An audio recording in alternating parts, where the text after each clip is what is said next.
What is the experience where we have in the past and in the present, and it's just wonderful.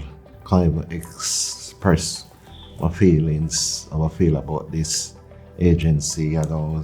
We've been supportive if in every way you can consider.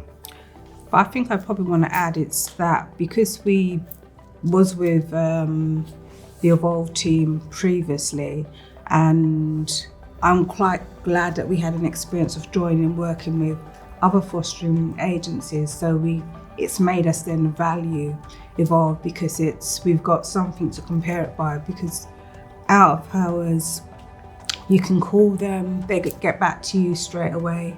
Previous agency, you contact out of hours, they'll probably text you, we then get a phone call and it's hands-on. So a lot of the times if the issue is over the weekend, they'll call you first thing in the morning, you'll get updates, and it is a case where it doesn't matter how experienced you is as a foster carer, if it doesn't have a good fostering agency to support your needs, it won't work. And this is what we get from Evolve. So we are happy and to share our experience with friends and family.